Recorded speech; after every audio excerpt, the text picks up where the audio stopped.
Chapter 12. Into the Cave. A chill ran up Adamir's spine as he slowly let out his breath. Every muscle in his body was tensed. His heart pounded with every beat. He had never felt so completely aware of his surroundings.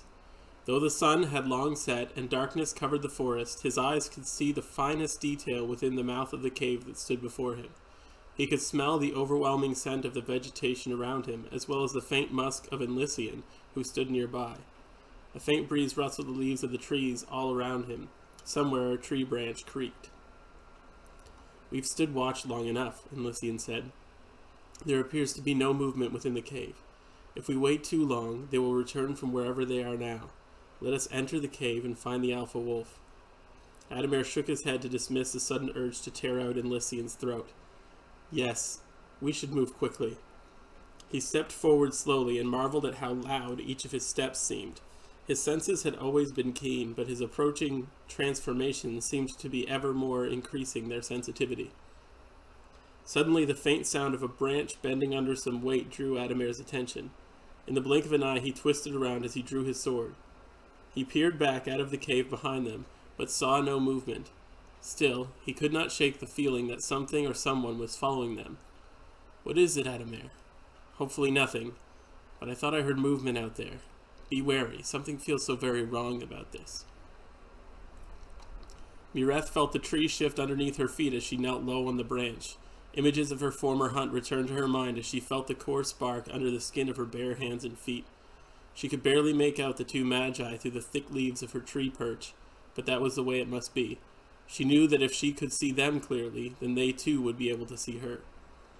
Tension grew in her shoulders as she sat and watched them for hours. What could they be doing here? Perhaps they had planned to kill the alpha to weaken the pack, but why would they do that without first talking to the group? The longer Mireth thought about it, the more she was certain that they had ill intentions, and the more determined she became to discover the purpose of their ruse. Doubt crept into her mind. Maybe it was just as wrong of her to follow them in secret. Perhaps she should talk to them and give them a chance to explain themselves. She steeled herself. A chance to explain themselves would also be a chance to lie. She had to know the truth, even if that meant losing their trust. She would not be manipulated.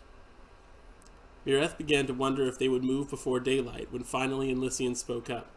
She could hardly make out their words, but their goal became clear. They were here for the alpha wolf. Yet the question still remained why they would do this in secret. The two magi crept slowly forward. Mireth stood and began to move from her perch when suddenly Adamir spun around toward her. Her heart pounded as she crouched down as low as she could. Only seconds passed, but they felt like eternity as she sat holding her breath. Finally, after exchanging a few words, the two magi passed through the opening of the cave. She waited, not daring to move until they were further out of earshot. Nolandil concentrated on the rhythmic rise and fall of his own chest as he knelt in the improvised tree stand that they had built the day before to keep watch. Colors and shapes twisted and circled each other behind his closed eyes. The world around him remained as background noise. Shifting trees and the odd call of night animals still met his ears as images formed in his mind.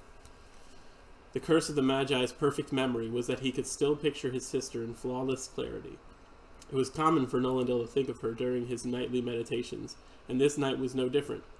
He could still see her facing the sunrise with her eyes closed, as if to take in the sun's energy. He could still hear her laugh ringing as clear as a bell in his mind. He could still hear her scream as the Desh cut her with their rusty blades, bringing her to death's door again and again. A snapping branch somewhere nearby brought reality crashing back on Nolandil. He leapt gracefully to his feet as he drew his bow from his back. In the blink of an eye, he drew his arrow and peered into the woods before him. A subtle movement between the trees caught his eye, and when he saw pairs of eyes glinting in the moonlight not more than 60 feet from his position, "Netzio!" he cried in his native tongue, the signal they had agreed upon. Suddenly the werewolves responded with a bone-chilling howl that filled the night. Several of them charged forward on all fours towards the village, abandoning any attempt at secrecy. Commanding shouts and frantic cries resounded all around him, a cacophony of panic and militant action. Nolandil concentrated on determining the speed at which these wolves moved, and then loosed the first arrow towards one of the leading werewolves. The arrow plunged into the creature's shoulder, and yet he advanced undeterred. Nolandil frowned, then leapt from his perch as he nocked another arrow. Just as the werewolf passed beneath him, he released and pierced the skull of the creature with his arrow, killing it instantly. Immediately after this, his boots came crashing down on the beast, softening his landing. Nolendil had precious little time before he had to leap back to avoid the claws of another nearby wolf. He fired at this new challenger, but to his dismay, his arrow flew out into the night as the creature deftly dodged his volley. The beast leapt at him, and he was hardly fast enough to duck beneath it, rolling away just in time to avoid the weight of the mighty creature. Just as he came to his feet, he was struck by the claw of yet another werewolf. He cried out in pain as 4 of the beast's claws caught him in the chest, piercing his armor and digging into his flesh. The whole world blurred as the creature lifted him off the ground with its claws. Mustering all of his determination, Nolendil drew his sword and hacked at the arm that pierced his flesh. The blade cut through the creature and collided with a thud with its bone, failing to break through. The wolf yelped in pain and withdrew its claw, letting Nolendil fall to the forest floor. Once again, the pain flared with intensity, but Nolendil could not afford to waste his opening. Lifting himself quickly to his feet, he plunged his sword into the werewolf's chest, eliciting a cry of pain from the wounded creature. He twisted his blade as the creature clawed at his back with the last of its strength. Finally, it sputtered out its last breath and went limp. Nolendil let its body fall to the ground as he withdrew his blade. Relief washed over Nolendil as he heard the Magicians join the battle. He turned and saw Lorinar running toward him. From the corner of his eye, he saw another werewolf strike at him, another blow he had hardly the strength to dodge. He tried to raise his sword to strike at the wolf, but intense pain crippled him, keeping him from reacting in time. Just as he became certain his doom had come, one of the improvised spears they had made from the Magicians came flying over his shoulder, impaling the beast. "Nolendil, you are injured," Lorinar said. "Yes, and you are just in time to heal me. Quickly, seal the wound. You'll need more work later. But for now, you should keep yourself free to help the villagers. They'll need you more than I. Where are the others? Adamir, Murethin, and Lycian should have been here by now." The familiar, yet still strange burning of healing magic washed over his side as Lorinar chanted.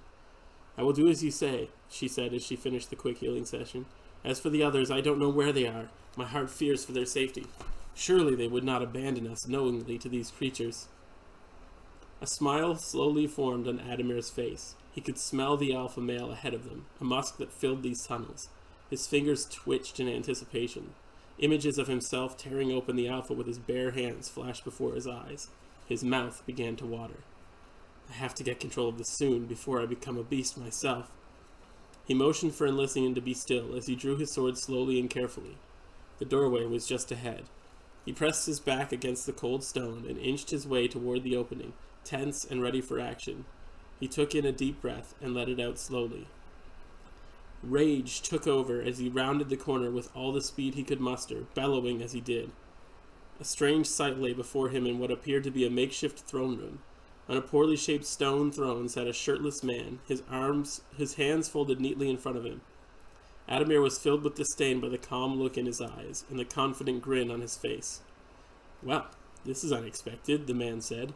"Excuse the mess, but I'm sure you understand I hardly ever entertain guests." The man stood to his feet and spread his arms wide, revealing the familiar red markings of his chest. "I can see it in your eyes, Paleskin. You have the demon in you. I didn't think your kind could get infected. Color me surprised.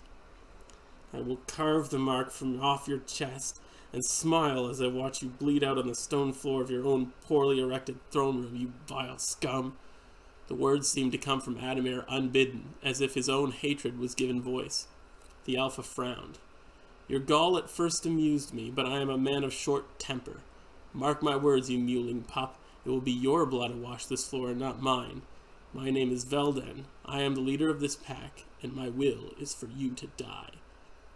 Velden's skin rippled, his hair sprouted from all over his body. Adamir could hear his very bones crack as they stretched out, twisting his body into the form of a wolf. His teeth grew long and his eyes yellow as he howled out in anger. Claws burst forth from the tips of his paws. Adamir answered his howl with one of his own as he charged forward, his blade high. Velden hardly finished his transformation in time to circle Adamir's left, dodging his wild blow. Control, finesse, Adamir thought, like a surgeon, not a blacksmith. The Magi could feel the air blow past his face as he only barely moved away from the werewolf's claws. He deftly swung his blade, drawing a gash in Velden's arm, sending blood splattering to the floor below them. The beast howled. "Whose blood will bathe this floor?" he quipped. Veldin appeared still calm as he attacked Adamir once more with his wounded arm. Adamir dodged it with little effort. Pain erupted in the Magi's gut as the creature's other arm came crashing against his abdomen. The force of the blow lifted Adamir from his feet, sending him crashing into the floor with a few feet back. His skull crashed against the floor, flooding his head with intense pain. Adamir's blade skittered away from him as he felt the rage building inside of him once again. He could no longer contain it. He needed to feel Veldin's blood in his bare hands. He leapt to his feet and charged blindly at the beast, his teeth bared. "Tara!" Elysian cried as he stepped forward into the room. A blinding light flashed from the end of his staff, bathing Veldin in its pale blue light.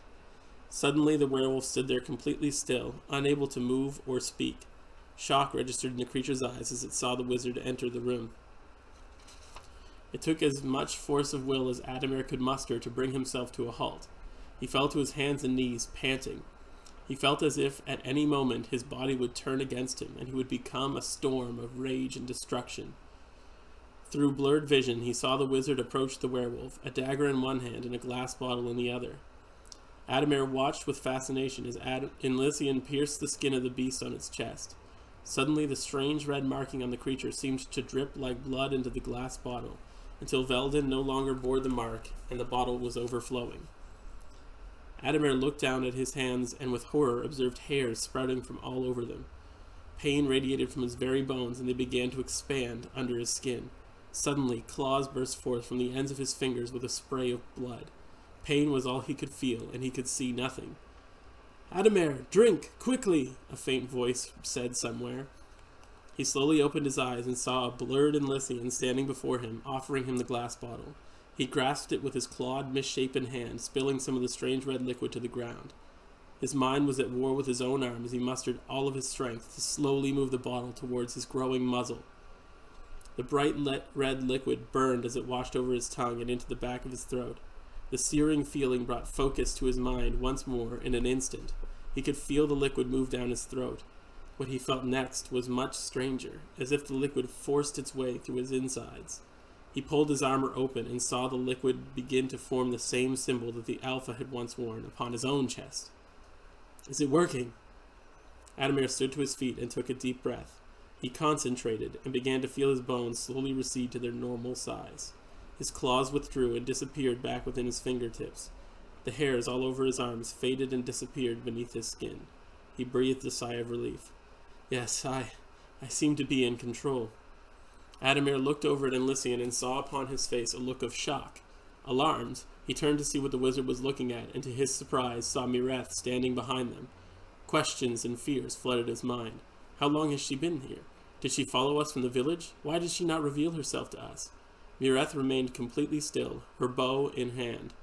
Adamir's heart dropped at the cold, empty look that he saw in her eyes. Her mouth stood slightly ajar in horror. A tear slowly formed at the corner of her eye and fell down her cheek. Adamir opened his mouth to speak, but before he could, Mireth raised the arm with which she held her bow. With startling speed, she brought her bow crashing against Adamir's face. He felt a resounding pain as his jaw cracked. A loud snap echoed through the caves as Mireth's bow shattered across his jaw. The force of the blow sent Adamir to his knees. He looked up at Mireth, confused at the intensity of her reaction. She looked down at him with fierce anger, turned, and walked away in silence. Her pace slowly increased until she was sprinting out of the room. Nolendil cursed the dark of night as he peered out into the woods, waiting for the wolves to come around for another attack. Again and again for hours it had been the same. The wolves would come in for an attack, the village would slay a few of them, and then they would retreat. It was impossible to tell how many of them there were. He pressed his hand against his aching side as he peered at the dead bodies that lay before him. So many dead werewolves lay at his feet, yet still they seemed never to let up. His heart ached at the sight of so many magicians that lay too among the dead on the ground. He promised himself that they would see proper burial once the endless fighting had ceased. Nolendil raised his sword and braced himself for an attack as he saw a half-dozen shapes bounding in his direction. He took a deep breath and steeled his nerves. He carefully studied the approaching werewolves to direct his troops on how best to fell the foul beasts. To his surprise, Nolendil heard a cry from behind the werewolves. The cry came with such ferocity that even the werewolves paused and turned. Nolendil gaped in shock as he saw the glint of moonlight on a blade moving so fast as to be nearly invisible. In an instant, 2 of the werewolves fell to the ground. He saw someone leap up, kicking off one of the beast's shoulders into a tree branch above, decapitating the beast as they did. Nolendil then recognized Mireth as she leapt down on one of the remaining beasts with her sword, slaying it in a decisive blow. Finally, with one quick spin, she finished off the remaining 2. Lorinar rushed past Nolendil to Mireth's side as she stood panting, covered head to toe in the blood of her enemies. "Mireth, what is wrong?" Mireth cried out once more as she stabbed her sword forcefully into the ground. "We have been betrayed." Thanks for listening. Don't forget to like, subscribe, and leave a comment down below how you would feel if one of your friends became a werewolf without telling you. Till next time.